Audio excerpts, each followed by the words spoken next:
নবনির্মিত অডিটোরিয়ামে সাংস্কৃতিক অনুষ্ঠানের আয়োজন করল ধূপগুড়ি পৌরসভা। শুক্রবার এক সাংস্কৃতিক অনুষ্ঠানের মধ্য দিয়ে চালু হয়ে গেল ধূপগুড়ি 2 নম্বর ব্রিজ সংলগ্ন এলাকার কালাচাঁদ দরবেশ অডিটোরিয়াম।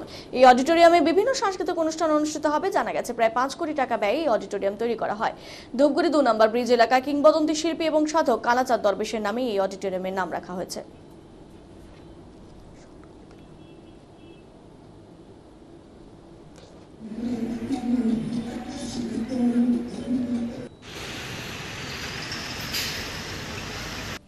আমাদের ফিনান্স অফিসার এবং এক্সিকিউটিভ অফিসার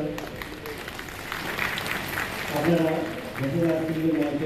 আজকে যে অনুষ্ঠানটা হলো কি কি রয়েছে সূচিত অনুষ্ঠান না, প্রথম কথাই আমি বলি যে আমরা এটা মাননীয় মুখ্যমন্ত্রী উদ্বোধন করেছিলেন। এটা এনবিডিডি উত্তরবঙ্গ উন্নয়ন দপ্তর থেকে এটা হয়েছিল।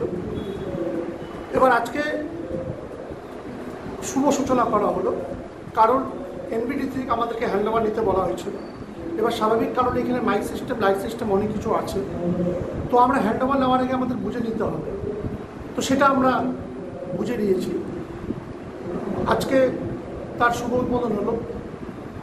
কাল এখানেই ধূপগুড়ি যতগুলো পুজো কমিটি আছে তার মিটিং রয়েছে, কালকে মিটিং হবে।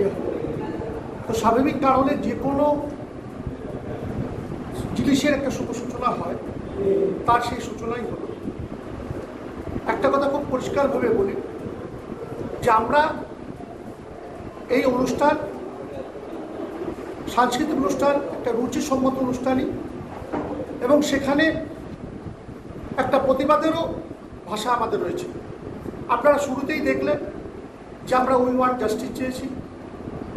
আপনারা এটাও জানলেন যে প্রোগ্রামের শেষে আমরা 1 মিনিট দেবতা পালন করব এবং আমরা মানববন্ধন করব। এই বিচার প্রক্রিয়াটা শেষ হোক, এখানে আনন্দের কোনো বিষয় নেই।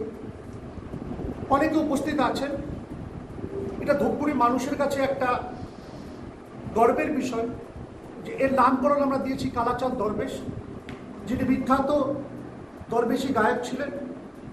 তিনি প্রয়াত হয়েছেন, তার এই ওয়ার্ডেই বাড়ি এবং এই ওয়ার্ডেই তিনি বসবাস করেন।